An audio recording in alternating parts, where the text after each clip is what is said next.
Tá, então, o que o Nicolas está dizendo é que ele não acha que São Roberto Bellarmino listou exaustivamente as possibilidades de resistência. É isso? Esse é seu ponto, certo, Nicolas? Sim, também. Tá. Gabriel tem alguma resposta a isso? Ou o Nicolas quer fundamentar melhor por que... Sim, eu diria que esses teólogos que ele está utilizando, né, que não são todos os bispos da igreja, obviamente, né, em consenso, mas é uma opinião privada de cada teólogo. Eu discordo, por exemplo, em relação a essa resistência pública, né, que até agora não foi classificada pelo que tipo de resistência era essa. Mas eu discordo que haveria um erro de fé nos documentos, né, aprovados aí pelo Romano Pontífice, mesmo no magistério autêntico. Eu discordo de todos esses teólogos aí, tá bom? Eu fico mais com os padres da igreja. Eu posso citar os padres da igreja, Victor? Depende, o que você vai citar dos padres da igreja? Em relação à questão de estar unido aos juízos da Sé Apostólica. Não, ele está estabelecendo princípios, é esse o problema, Victor. Mas é proibido usar princípios? Eu estou discutindo princípios e você está simplesmente dizendo que está fora da discussão, sendo que todos os princípios que você está estabelecendo estão errados, cara. Estão errados. Eu só falei que eu discordo, mas você não provou que é errado. Eu estou citando diretamente textos aqui. Está dizendo o quê? Que eles textos tá. Você simplesmente descredibilizou a minha fonte e citou errado. São Roberto Bellarmino não está falando. São Roberto Bellarmino não está falando nada sobre um magistério não definitivo que impõe doutrinas errôneas, cara. Não adianta você citar de forma descontextualizada como se isso se solucionasse a questão, mas eu vou... Você está pegando o tema de teólogos ali que você gosta, usa o magistério não. Eu estou falando o seguinte, a Santa Sé pode impor o erro contra a fé aos fiéis, isso pode acontecer, e aconteceu no Vaticano II. Esse é o ponto. Sim, eu falei. Sim ou não? No caso da liberdade religiosa, sim. E já que você está falando sobre teólogo privado. Contra a fé, no caso, né? Sim. Mas já que você está falando. Mas já que você está falando de teólogo privado, eu vou pegar aqui o documento do Census Fidei da doutrina da igreja, de 2014, né? Ou você não aceita o documento da Comissão Teológica Internacional que você acabou de citar? Não sei, ou não tem mais credibilidade? Tem, né? Eu acho, né? Então, o parágrafo... também. Tá.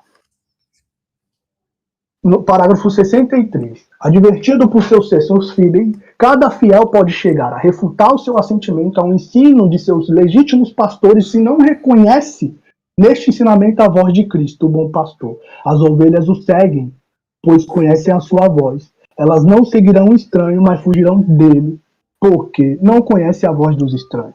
Para São Tomás, um fiel, mesmo sem competência teológica, pode até deve resistir em virtude do Census Fidei ao seu bispo se ele ensina coisas heterodoxas. Então, em tal caso, o fiel não se considera um critério último da verdade de fé.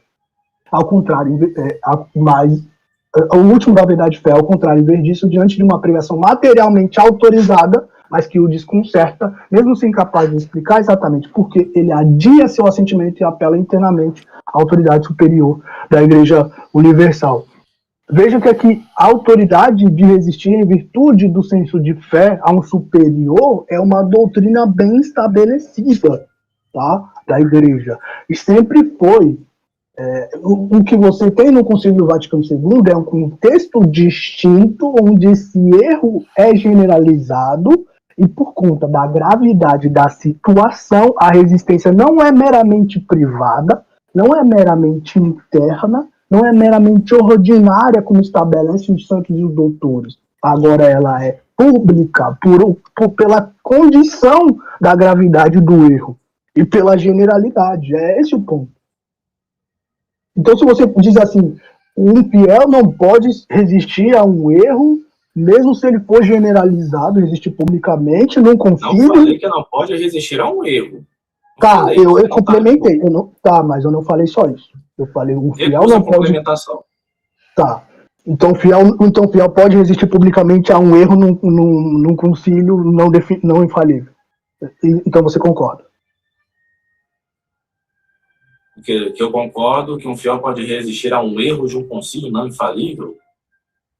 Como foi no Vaticano II. Eu já não admito nem mesmo um erro no tocante à fé, eu costumo não concílio geral. Veja, é por isso que a questão dos princípios estão sendo estabelecidos e você está tergiversando, porque eu não só estabeleci que é consenso teológico já no pré-concílio, os redatores da Lumen Gentium, novamente, não abordaram essa questão do erro, porque os redatores já reafirmaram que isso já foi colocado no manualismo, de que é possível um erro no magistério não infalível.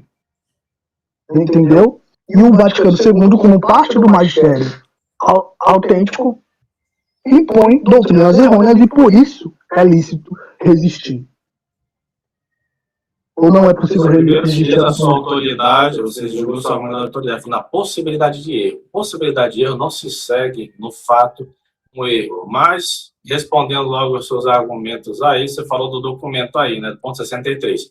No ponto 80, não, peraí, eu acho que esse ponto é relevante. Primeiro acho que esse ponto tem que ser melhor respondido. Tá. Com relação à possibilidade de erro nos concílios gerais. Ele está trazendo efetivamente uma defesa de que é possível que exista. E você negou essa possibilidade, aparentemente, não sei. Então, isso, neguei a possibilidade. Então, por gentileza, se puder fundamentar a sua negação. Eu já falei várias vezes, erros contrários ao dogma da fé não são possíveis nos concílios gerais aprovados pelo Papa. E eu já citei aqui o próprio São Roberto Bellarmino. Qualquer um que for comprar o volume 2 da editora Centro Dom Bosco vai ver isso daí. Tá bom? Não. Nem terminei. Calma. E agora você tá entendendo? Então não acredito que pode haver erro contrário aos dogmas da fé. Até porque se um Papa pudesse aprovar um erro contrário ao dogma da fé, o que não falta é consequência desastrosa a isso, né? É por isso mesmo. Tá, mas por gentileza, qual que é a citação que corrobora seu ponto? Pois é, deixa eu terminar meu ponto. Ponto 80 aqui do que você citou. Há ocasiões, no entanto, em que a recepção do ensinamento do magistério pelos fiéis encontrar dificuldade e resistência. É necessário, então, em tais situações, ambos os lados agir de forma adequada. Os fiéis devem refletir sobre o ensinamento que lhe foi dado, fazendo o seu melhor para compreender e aceitar. Resistir por princípio ao ensinamento do magistério é incompatível com o autêntico sensus fide. O magistério deve igualmente refletir sobre o ensinamento que foi dado e examinar se não há necessidade de esclarecer ou reformular, a fim de comunicar mais eficazmente a sua mensagem essencial. Estes esforços mútuos em tempo de dificuldade expressam a comunhão, que é essencial para a vida da igreja, assim como a aspiração para receber a graça do Espírito Santo que guia a igreja à verdade plena. Mesmo documento que você citou, só que a parte que você citou decorre de uma heterodoxia ensinada pelo bispo. Isso até os padres da igreja falam. Inclusive, vários hereges do tempo patrístico, eles eram bispos, inclusive, tá? E aí a fonte era São Tomás, né? Tá, Gabriel, Tomás, peraí, um minutinho, Gabriel, por gentileza. Oi, diga. Ok, você está respondendo um ponto que ele trouxe também, mas eu vou insistir para você responder o outro ponto que ele trouxe, porque nessa altura ele me parece mais importante. Então, de novo, ele pediu uma fundamentação, né, com relação à sua afirmação sobre a impossibilidade de existir erro no Concílio Geral. E você só mencionou as fontes que fundamentam isso, mas você não as citou. Eu gostaria de ver a citação. Você está usando uma espécie de prova externa, que também está prevista dentro das regras aqui do debate, só que eu preciso ter acesso à prova externa, né? Senão eu não consigo saber se efetivamente é uma prova. Peraí que estou virando aqui na página. Aqui. Vou ler aqui a fonte. Para que tomemos a princípio a primeira questão, os hereges deste tempo sustentam que não haja concílio algum que não possa errar. Assim afirmam Lutero, Brenz, Calvino. Todos os católicos, porém, ensinam inexoravelmente que os concílios gerais confirmados pelo pontífice não podem errar, nem na explicação da fé, nem na transmissão de preceitos e costumes comuns a toda a igreja. Já quanto aos concílios particulares, pode haver certa dissensão entre os católicos, pois uma vez que a solidez desses concílios depende quase inteiramente da solidez do pontífice, aqueles que dizem que o pontífice pode errar, devem, por conseguinte, dizer que também tais concílios podem errar. A fim de mais fácil claramente explicar esse ponto, constituiremos duas proposições. Portanto, seja essa a primeira proposição. Deve ser crido pela fé católica que os concílios gerais confirmados pelo Sumo Pontífice não podem errar, nem na fé e nem nos costumes. Prova-se, em primeiro lugar, pelos testemunhos da Divina Escritura. Os testemunhos sobre a matéria em questão podem ser reduzidos a 4 classes. Na primeira estarão os testemunhos próprios. Na segunda, aqueles que provam que a igreja não pode errar. Na terceira, aqueles que provam que o Papa não pode errar. Na quarta, aqueles que provam que todos os bispos e doutores da igreja não podem errar. Os testemunhos próprios são 3. O primeiro é Mateus 18, 20. Onde se acham 2 ou 3 congregados em meu nome, aí estou eu no meio deles. Calvino não dá tanto valor a este testemunho, porque pode parecer possível provar a partir dele que até mesmo um concílio de 2 homens pode errar.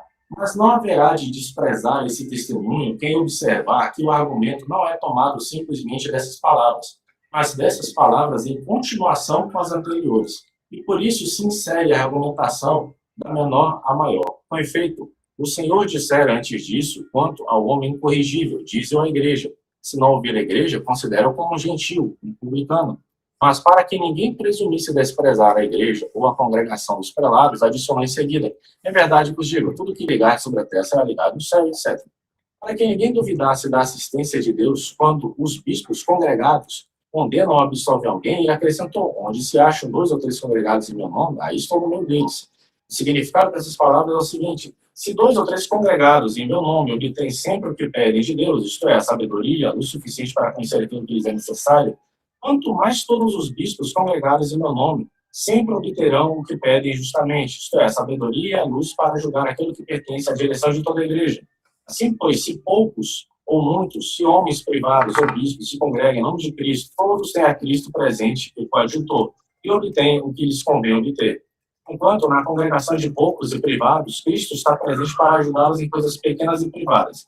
Na congregação dos bispos, Cristo está presente para ajudá-los em coisas grandes e públicas. É dessa forma que o Concílio de Calcedônia dispõe esse ponto, usando esse argumento. Igualmente, o 6º Sínodo e o 3º, o Concílio de Toledo, o Papa Inocêncio, o Celestino. Em segundo lugar, é João 16,13. Quando vier por Espírito da verdade, ele vos guiará no caminho da verdade integral. Para que não pensemos que isso se diz só aos apóstolos e não também aos sucessores, o Senhor atesta no capítulo 14 que o Espírito Santo permanecerá com os apóstolos para sempre. Isto é, com eles e com seus sucessores perpetuamente, mas os bispos existentes em separado. O Espírito Santo não lhes ensina a verdade integral, portanto, ele ensinará somente a todos os bispos congregados. E de certo, visto que não há na igreja uma cátedra maior pela qual Deus nos ensina, além da cátedra do Sumo Pontífice, unida ao consenso de um concílio geral, se até essa cátedra pode enganar-se ao ensinar para toda a igreja, não sei como pode ser verdadeira aquela promessa. Ele vos guiará no caminho da verdade integral. Posso continuar? Ainda tem mais argumentos aí. Posso continuar, Vitor? Tá bom o suficiente? Eu acho que já deu para entender. Eu não tenho dúvida. Tá, vamos lá. Com relação à parte do texto que o Gabriel trouxe, Nicolas, você discorda? Você discorda que esse argumento corrobora a afirmação dele? Por quê? Nossa, nem um pouco, cara. É um negócio que, meu Deus. Quem conhece a mínima história de Lutero, o debate com John Eck, sabe que o debate de Lutero em relação a concílios é que um concílio que formula doutrinas infalíveis pode errar. Tanto que na própria citação dele, São Roberto Bellarmino fala aquilo que é crido pela fé nos concílios ecumênicos. O Gabriel, ele não entende uma coisa que eu já elaborei anteriormente, ou ele literalmente finge aqui, né? Eu não estou falando mais, eu vou elaborar novamente. O que os pré-conciliares falam sobre concílio ecumênico é que no Código de Direito Canônico, na doutrina da Igreja, chama de magistério extraordinário. O que é isso? Como diz aqui Girlanda, eu vou citar rapidamente. O magistério infalível é exercido de modo extraordinário e solene pelo colégio episcopal quando reunidos em concílio ecumênico, os bispos como doutores e juízes da fé e dos costumes declaram para toda a igreja, uma doutrina que deve ser acatada definitivamente. Isso é o magistério extraordinário, além do Romano Pontífice, né? E também, no caso da ação conjunta dos bispos, que também seria um magistério extraordinário, que também tem a ação ordinária dos bispos espalhados. O que São Roberto Bellarmino está discutindo é a infalibilidade dos concílios em relação à fé. Aquilo que é crido pela fé, doutrina não infalível não é crido pela fé, é obséquio religioso.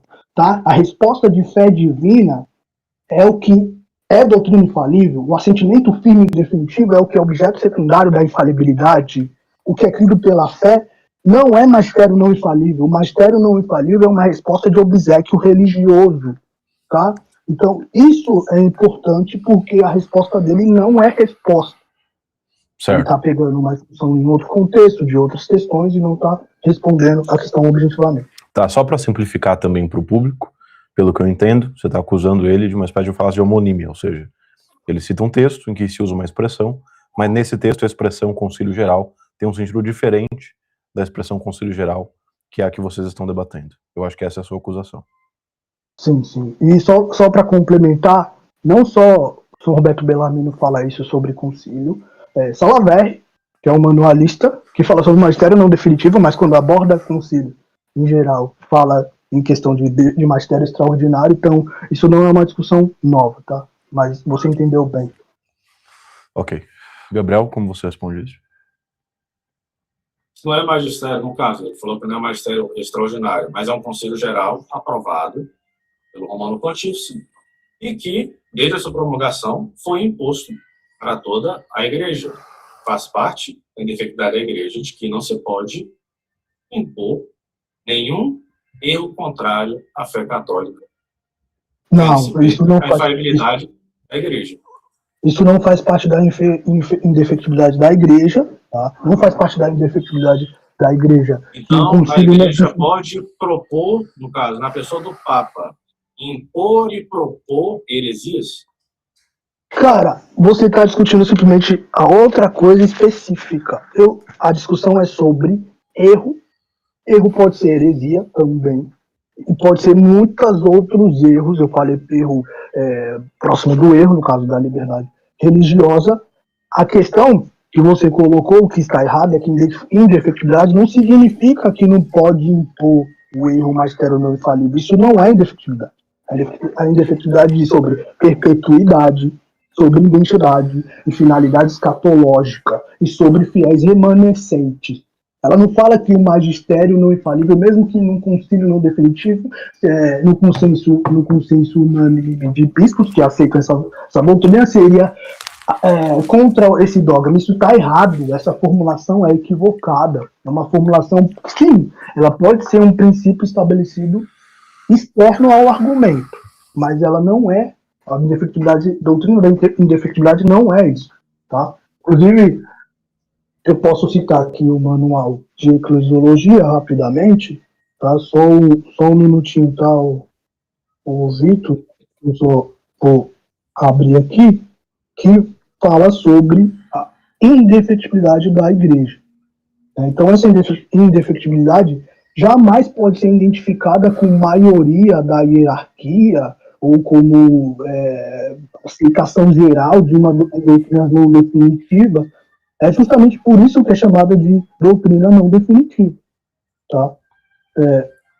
Então, aprofundando os aspectos fundamentais da eclesiologia, vou citar o nome só para não parecer, é o Manual de Eclesiologia do Ramiro Peliteiro.